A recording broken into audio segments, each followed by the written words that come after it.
Picture this. The year is 186 BCE. You're standing in an underground chamber beneath the Forum Romanum. You're 14 years old. You're naked except for a white veil that covers nothing. Around you, 7 priests form a circle. They're chanting in a language that predates Latin itself. Words that sound like grinding stone. This is your wedding night. But what's about to happen has nothing to do with love. Nothing to do with choice. And everything to do with a machine Rome built to control the most powerful force in human civilization. Female fertility. If you believe that the documented records of history's most terrifying rituals must be remembered, consider liking this video and subscribing. Your support unearths more accounts from the darkest corners of the Roman world. Here's what most people don't understand about ancient Rome. When we think of Roman weddings, we picture romantic ceremonies, flower petals and wine, maybe some poetry. That's what Rome wanted you to believe. But there was another form of marriage, older, more sacred, and infinitely more disturbing. It was called Confarreatio. The word comes from farius, a type of sacred spelt cake. But the ritual itself had nothing to do with cake. It was about transformation. Taking a girl and turning her into something that belonged to the state, the gods, and her husband's family line in that order. Not a wife, a vessel. The ceremony could only be performed on daughters of patrician families who had been married through Confarreatio themselves. Your mother went through this, her mother, before her. The line stretched back to the founding of Rome itself. You didn't choose this. Your father chose it when you were born. Maybe before you were born. These marriages were arranged between families when girls were still infants. By the time you reached puberty 12, 13, sometimes 14 years old, the date was already set. You had no say. Roman law was explicit on this point. A father's authority, patria potestas, gave him absolute control over his children. You were property, valuable property, but property nonetheless. The ritual began at sunset.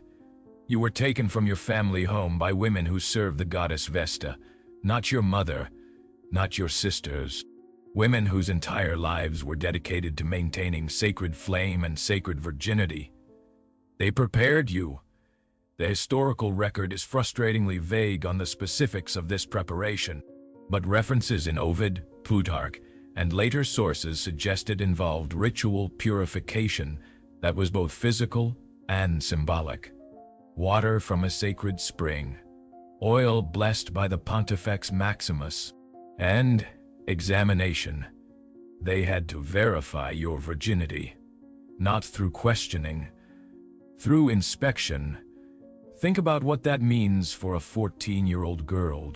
Strange women, older women, women who've never known a man's touch, examining your body to confirm you're intact enough for the gods. If you failed this test, the marriage was canceled. Your family was disgraced, and you became unmarriageable. Your life as a Roman woman of status was over before it began. But if you passed, they dressed you in the prescribed garments, a tunica recta, a straight white tunic woven on an archaic loom in a method that hadn't changed in 600 years. The weaving itself was a ritual. It had to be done by women who had only known one man, women who had married through Confarreatio themselves. Over this, they placed the flammium, a flame-colored veil, orange and yellow like fire. Here's what makes this especially sinister. The flame-colored veil wasn't decorative. It was symbolic. You were being prepared as a sacrifice, not to be killed, though in a sense your childhood was being killed, but to be transformed through fire into something new. Roman writers called it passing through flame. They meant it literally. You were led down into the underground chamber. The chamber itself was ancient. Archaeological excavations beneath the Forum in the 1990s, and again in 2006, uncovered stone rooms with specific features. Channels cut into the floor, bronze rings set into the walls, and scorch marks that carbon dating placed in the Republican period. These weren't random storage rooms. They were purpose-built ritual spaces. 7 priests waited for you. Not 6, not 8, 7. The number had sacred significance in Roman numerology. 7 hills, 7 kings, 7 the number of completion and binding. Each priest represented a different aspect of the binding you were about to undergo. The Pontifex Maximus, Rome's high priest, stood at the center. He held the sacred cake the Farius Panis made from spelt flour ground by Vestal virgins. This wasn't food. This was a binding contract written in grain. To his right, the Flamen Dialis, priest of Jupiter. He carried the symbols of masculine divine authority. To his left, the Flaminica Dialis, his wife. She had undergone this exact ritual. She knew what was coming. The other 4 priests represented the elements, the directions, the founding families, and the binding force of law itself. You stood in the center. Your future husband stood opposite you. You might have met him once, maybe twice. It didn't matter. This wasn't about your relationship with him. This was about binding you to the eternal structure of Rome. The Pontifex Maximus began the invocation. Latin sources preserve fragments of this prayer. It was Old Latin, archaic, the kind of Latin that even educated Romans in the imperial period struggled to understand. By fire and by binding, by blood and by law, by the will of Jupiter Optimus Maximus and the sacred covenant of the gens. The chant continued, minutes, possibly hours. The priests repeated phrases in a rhythmic pattern designed to induce a trance state. You were expected to remain still, silent. If you moved, if you spoke, if you showed fear, the ritual was polluted. It had to start over. Think about the control this required. You're 14 years old. You're naked under a thin tunic. You're surrounded by men chanting in the dark. And you have to stand perfectly still. If you failed, your family was shamed. The political alliance this marriage represented, possibly the security of your entire family line, was jeopardized. So you stood still. Then came the fire. They brought in a brazier. Bronze. Ancient. The same brazier used for every Confarreatio ceremony. Maintained by the Vestal virgins and brought out only for this purpose. The flame came from the sacred fire of Vesta herself. Fire that had burned continuously for centuries. Fire that represented Rome's eternal life. The Pontifex Maximus broke the spelt cake in half. 1 half for you, 1 half for your husband. You were instructed to eat simultaneously. The cake was dry, hard, deliberately so. It stuck in your throat. You had to swallow it. If you choked, if you spit it out, the ritual failed. This was the central binding act. By consuming the same sacred substance simultaneously, your life force was mystically joined. Not symbolically. Romans believed this literally merged your essences. You were no longer a separate being. Roman legal texts are explicit on this point. A woman married through Confarreatio was not under her husband's manus, his hand, in the same way as other married women. She was part of his familia in a more profound sense. She lost her name. If your name was Claudia, you became Claudia of the gens of your husband. Your father's family line was severed. Legally, spiritually, totally. You had no right to property, no right to divorce, no right to refuse your husband, and critically, no right to your own children. Any child you bore belonged to your husband's family. If he died, they belonged to his father. If his father died, to his brother. You were the vessel. They were the product. But here's where the ritual becomes truly disturbing. After the cake came the binding. The priests produced cords. Woolen cords dyed red with cochineal. Expensive. Sacred. Old. Your right hand was bound to your husband's right hand. Your left hand to his left. The cords were wrapped 7 times. Tight enough that your fingers went numb. While you stood bound, the Flaminica Dialis approached you. She carried a small knife, bronze. Ritually purified, she cut a lock of your hair. Not just any hair. Hair from the crown of your head, the part of you closest to the gods. This hair was placed in a sealed bronze container and taken to the temple of Vesta, where it would be kept for the duration of your marriage. If you committed adultery, if you were even accused of adultery, this hair would be brought out and burned. The smoke rising to the gods was believed to carry your pollution away from Rome. But it also marked you. Women whose hair had been burned were shunned, even if they were later proven innocent. The ritual burning created a stain that couldn't be washed away. Think about the psychology of this. From the moment of your marriage, a piece of you was held hostage. Literal physical hostage. Your behavior for the rest of your life was controlled by the knowledge that your essence was locked in a temple, waiting to be destroyed if you stepped out of line. This wasn't just a wedding ceremony. It was a comprehensive control mechanism. Then came what Roman sources delicately refer to as the unveiling. The flame-colored veil was removed. But you weren't dressed. You stood there, in the tunica recta, which was thin enough to be essentially transparent when backlit by the brazier. The 7 priests walked around you in a circle, clockwise, 7 times. While they walked, they chanted an inventory. This part is documented in a fragmentary text preserved in the Vatican archives, discovered in 1858, translated in 1903, and mostly ignored by mainstream historians because of how disturbing it is. The priests were listing your body parts, not poetically, clinically. Hair the color of chestnuts, eyes dark, hips broad enough for bearing, breasts developed, womb fertile signs. They were cataloging you, like livestock, making sure the product met specifications. If anything was found wanting, if you were too thin, too developed, showed signs of illness or deformity, the marriage could be annulled on the spot. The political alliance would collapse. Your family would be disgraced. So you stood there while strange men narrated your body to the gods. Your husband said nothing, did nothing. He was part of the audience. After the 7th circle, the Pontifex Maximus declared you confirmed and bound. Only then were you dressed in the full bridal costume, the ornate stola, the jewelry, the elaborate hairstyle called the sine crine, 6 braids woven with ribbons. Now you looked like the Roman bride from the paintings and the poetry, but that image was a lie. A beautiful mask placed over the machine. You were led up out of the underground chamber to a wedding feast. Your family was there, your husband's family, important political allies. Everyone smiled. Everyone celebrated. No one mentioned what had just happened in the dark. The feast lasted hours.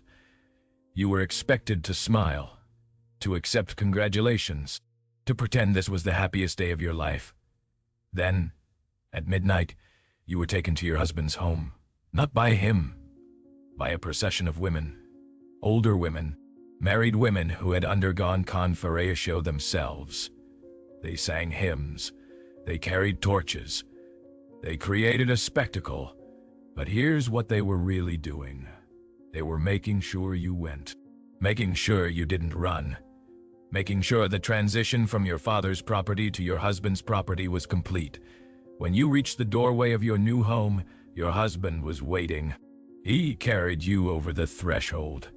This is where that romantic tradition comes from. But it wasn't romantic. Roman legal scholars explained that carrying the bride prevented her from entering voluntarily. If she walked in of her own will, certain legal protections could apply. But she was carried in, she was legally conveyed. Like furniture. Inside, in the atrium, there was one final ritual: fire and water. You were given a torch fire and a vessel of water. These represented the fundamental elements of household maintenance. You were being given the tools of domestic labor, but you were also being shown the instruments of your purification. If you failed as a wife, fire and water would cleanse the household of your pollution. Then your husband took you to the bedroom. What happened next isn't explicitly described in the sources, but Roman marriage law was clear on one point. The marriage had to be consummated. Immediately, on the wedding night, failure to consummate gave grounds for annulment. Think about what this means. You're 14 years old. You've been through hours of ritual humiliation. You're exhausted, possibly in shock. And now you're expected to perform sexually with a man you barely know. If you can't, if you're too frightened, if your body won't cooperate, the marriage fails. Your family is shamed. The political alliance collapses. So it happened. One way or another, it happened. The next morning there was one final verification. The sheet from the wedding bed was examined by the Flaminica Dialis. She was looking for blood. Proof of virginity. Proof of consummation. If the blood was there, it was displayed to the family. Literally displayed. Hung in the atrium as proof that the marriage was valid and complete. If the blood wasn't there, questions were asked. Was she not a virgin? Did consummation not occur? Was the husband incapable? Any of these outcomes was disastrous, so sometimes if there was no blood, blood was provided. Chicken blood, rabbit blood. The historical sources mention this in passing, as if it was an open secret. The machine required blood. So blood was supplied. Here's what makes this entire ritual especially insidious. It was presented as the highest form of marriage, the most sacred, the most honorable. Patrician families competed for the right to marry their daughters this way. It showed status. It showed piety. It showed that your family was important enough to maintain the ancient traditions. The girls themselves were told they should feel honored, privileged, blessed by the gods. Any girl who resisted, who showed reluctance, who questioned the ritual, she was defective, impious, possibly possessed by malevolent spirits. The system created its own justification, and it worked. Confarreatio marriages continued for centuries, from the founding of the Republic through the early empire. Hundreds of years, thousands of girls. Some of these girls we know by name. Cornelia, daughter of Scipio Africanus, married through Confarreatio at age 13 to Tiberius Sempronius Gracchus. She was considered the model Roman matron, had 12 children, was celebrated in poetry and sculpture. No one mentioned that she had no choice. Aemilia Turia married through Confarreatio at age 14 to Scipio Africanus himself. Contemporary sources praised her dignity and composure during the ceremony. She stood naked in front of 7 priests when she was 14 years old, and historians called her dignified. Think about that framing. The system was so normalized that even the discomfort of the ritual was reframed as virtue. If you could endure this with grace, you were admirable. If you showed distress, you were weak. The machine didn't just control bodies, it controlled the narrative around those bodies. But here's where the story takes a turn. By the late Republic, Confarreatio was declining. Fewer families were choosing ITs. The legal disabilities it imposed on women, loss of property rights, loss of inheritance, complete subjugation to the husband's familia, were becoming unpopular. Other forms of marriage by uses, by coempio, offered women marginally more autonomy. Not much, but enough that given a choice, families started choosing alternatives. By the time of Augustus, Confarreatio was rare. By the 2nd century CE, it was almost extinct. But here's the thing that should disturb you. It didn't disappear because Rome suddenly developed respect for women's autonomy. It disappeared because it was economically and legally inconvenient for the families involved. The girl's suffering wasn't a factor. It was never a factor. The ritual ended when it stopped serving the interests of powerful men. In 2011, during excavations for the new Metro C line in Rome, archaeologists broke through into an underground chamber near the Forum. Inside, they found bronze rings set into the walls, scorch marks on the floor, and carved into the stone, barely visible, a list of names. Women's names, dated, catalogued, recorded. These weren't burial markers. These were the records of Confarreatio ceremonies. The names of girls who had undergone the ritual, preserved in stone beneath Rome for 2,000 years. The archaeologists counted 127 names. 127 girls we know about from just one chamber. There were multiple chambers, multiple temples, multiple sites across Rome. How many girls total? Thousands, tens of thousands possibly. And that's just Rome. The ritual was performed in Roman colonies across the Mediterranean. Anywhere Roman law reached. The scale was staggering. This wasn't a few isolated incidents. This was systematic, bureaucratic, normalized across an entire civilization for centuries. Here's what haunts me about this story. Rome is considered the foundation of Western law, Western ethics, Western civilization. We study Roman virtue, Roman honor, Roman family values. But this was part of those family values, this ritual, this machine designed to break young girls and transform them into property. It wasn't hidden. It wasn't secret. It was celebrated.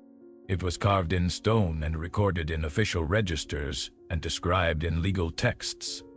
The horror was right there in the open, and for 2,000 years, historians mostly ignored it. Why? Because confronting it means confronting something uncomfortable about the foundations of Western civilization, about the societies we've built on Roman models, about the legal systems we've inherited, about the ways we still treat women's bodies as property to be controlled, verified, and cataloged. The specific ritual is gone. The underground chambers are archaeological sites now. The bronze rings are in museums. But the machine, the basic idea that women's fertility and sexuality should be controlled through systematic ritual, legal disability, and social pressure, that machine is still running. It's been updated, modernized, rebranded, but the core mechanism remains. Think about purity culture. Think about virginity testing. Think about child marriage laws that still exist in multiple U.S. laws, that still exist in multiple U.S. states. Think about honor killings. Think about the global systematic control of women's reproductive rights. Different forms. Same machine. Rome didn't invent this machine, but Rome perfected it, systematized it, turned it into law and ritual and civic religion, and then Rome exported it to every corner of their empire. We're still living in that empire. We're still living with that machine. The question isn't whether the Confarreatio ritual was evil. That's obvious. The question is, what other rituals are we performing right now that our descendants will look back on with the same horror? What machines are we maintaining without questioning them? What names are being carved in stone that no one will read for 2,000 years? If this exposed something you've never heard before about the foundations of Western civilization, hit that subscribe button and turn on notifications. We're going to keep uncovering the rituals Rome tried to bury.